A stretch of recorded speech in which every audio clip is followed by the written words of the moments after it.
पिछले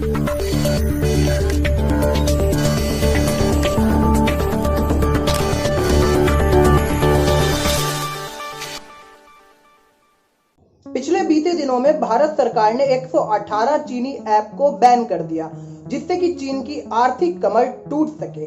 जिस तरीके से चीन ने लगातार अपना आक्रामक रवैया बरत रखा है, उसको देख के ये कदम सही भी लगता है। लेकिन उस ऐप की लिस्ट में पबजी मोबाइल भी शामिल था। जब पबजी मोबाइल को बैन कर दिया गया तो एक तरफ सरकार के इस फैसले को लोगों ने सराहा, लेकिन एक तरफ जो पबजी मोबाइल खेलने वाले लोग हैं उनको एक बड़ा झटका भी लगा। तो क्या पबजी मोबाइल की वापस से भारत में वापसी हो सकती है? इसी पे आज हम चर्चा करने के लिए जुटे हैं। नमस्कार, मेरा नाम है विशाल झा और हम चर्चा कर रहे हैं क्या पबजी भारत में वापस आएगा। तो जवाब है हाँ। पबजी कॉर्पोरेशन कंपनी की तरफ से एक बड़ा बयान सामने आया है, जिसमें कंपनी बताती है कि वो चीन की कंपनी टेंसेंट को अपनी जो भी उनकी पबजी कॉर्पोरेशन में भागीदारी है उससे बेदखल करती है और भारत में वापसी कर सकती है, क्योंकि सुरक्षा हवालों को ही देके पबजी ऐप को भारत से बैन कर दिया गया था। तो क्या स्टेटमेंट है पबजी कॉर्पोरेशन का, मैं आपको पढ़ के सुनाना चाहूंगा। लेटेस्ट डेवलपमेंट को देखते हुए पबजी कॉर्पोरेशन ने ये तय किया है कि अब टेंसेंट को पबजी मोबाइल से बेदखल कर दिया जाएगा। आगे पबजी कॉर्पोरेशन भारत में वापसी करेगी और अपनी पब्लिशिंग की पूरी जिम्मेदारी वो खुद लेगी और सारी सिक्योरिटीज की जिम्मेदारी भी पबजी कॉर्पोरेशन खुद लेगी। पबजी का जो पीसी वर्जन है उसको बैन नहीं करा गया था, लेकिन मोबाइल वर्जन को जरूर बैन कर दिया था। चीन की कंपनी टेंसेंट की पबजी में भारी योगदान है और भारी भागीदारी है। तो चीनी कंपनियां क्या करती है कि वो सारे आंकड़ों को जुटा लेती है और वो भारत के लोगों पर नजर रख रही है या फिर वो स्पाइंग कर रही है। इस चीज को देखते हुए भारत सरकार ने उसको बैन करा था। अगर हम बात करें पबजी मोबाइल की भारत में यूजर्स की, तो वो काफी ज्यादा है। इतनी ज्यादा यूजर्स है कि पबजी मोबाइल टॉप 5 स्टार में ही बरकरार रहा प्ले स्टोर के अंदर। उसके अलावा 2020 के पहले हाफ में 6 करोड़ लोगों ने पबजी मोबाइल को डाउनलोड करा, जिसके तहत ये जो गेम है ये सबसे ज्यादा प्रॉफिट कमाने वाला ऐप बन गया। अगर हम बात करें पबजी मोबाइल के इतिहास की, तो सन 2000 में आई एक जापानीज फिल्म बैटल रॉयल पर बेस्ड है ये गेम, जिसमें 100 स्टूडेंट को छोड़ दिया जाता है मौत से लड़ने के लिए।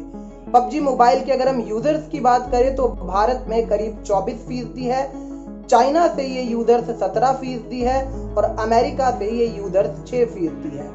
दक्षिणी कोरियाई कंपनी ब्लू होल ने पबजी को बनाया था। अब हम बात करते हैं कि पबजी मुनाफा कितना कमाता है। तो पबजी ने अब तक 23,745 करोड़ रुपए का रिवेन्यू अर्न किया है। अभी जुलाई में पबजी ने 1,545 करोड़ का रिवेन्यू कमाया था। अब मैं आपको बताने जा रहा हूँ कि पबजी को लेके लोगों के बीच ये चर्चा बड़ी अहम रही है कि लोग कहते हैं कि पबजी मोबाइल जो है वो बच्चों के दिमाग पर बहुत बुरा असर डालता है, यानी कि बच्चों के दिमाग पे एक तरीके का वायलेंस क्रिएट करता है। इस पर साइकोलॉजिस्ट कहते हैं कि पबजी मोबाइल में एक ऐसी चीजें डाली गई है जो बच्चों को अपने आप को बेहतर दिखाने के लिए दूसरों से और खास करके अपने दोस्तों के सर्कल में बेहतर दिखाने के लिए प्रेरित करती है। जैसे कि पबजी मोबाइल का अगर मैं आपको उदाहरण दूं तो इसमें जो बंदा नया जुड़ता है या जो इंसान नया खेलने के लिए आता है तो उसको नूब कह के संबोधित किया जाता है, और जो अच्छा खेलने लगता है उसको प्रो प्लेयर कह के बुलाया जाता है। तो नूब से इस प्रो प्लेयर का जो ये सफर होता है, इसी के बीच जो बच्चा होता है वो इसके लत का शिकार हो जाता है और अपने सारे जरूरी काम छोड़कर वो पबजी में ही लग जाता है। मैं आपके सामने कुछ उदाहरण रखना चाहूंगा। सितंबर में पिछले साल एक मामला सामने आया था जिसमें एक बेटे ने अपने पिता का सर धड़ से अलग कर दिया था, वो भी सिर्फ इसलिए क्योंकि उसके पिता ने उसको पबजी नहीं खेलने दिया था। कर्नाटक से एक मामला सामने आया जहां पर एक लड़का 12वीं में फेल हो गया। उस लड़के के बारे में पता लगाया गया तो पता चला कि 10वीं में वही लड़का 73 अंक लेके आया था, 73% अंक, और उसके टीचर्स भी कहते थे और पेरेंट्स भी कि लड़का पढ़ने में काफी अच्छा था। लेकिन पबजी की लत के कारण उसके 12वीं में ये हश्र हो गया।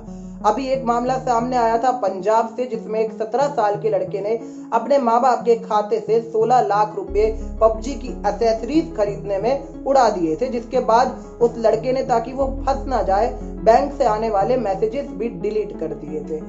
आखिर इस गेम को इतना खेलने जाने के पीछे क्या वजह है? तो वो है कि बच्चों को अपने आप को दूसरों से बेहतर दिखाना है। अगर हम बात करें कि इतनी सारी वजहें होने के बाद भी पबजी को क्यों खेला जाता है और भारत में गेमर्स का क्या आंकड़ा है और ये क्यों लगातार बढ़ रहा है, तो भारत में गेमर्स का आंकड़ा इसलिए बढ़ रहा है क्योंकि करीब हमारी 75% जो आबादी है वो 45 साल से कम है और अभी लगभग 56 करोड़ यूजर्स के पास नेट की सुविधा उपलब्ध है।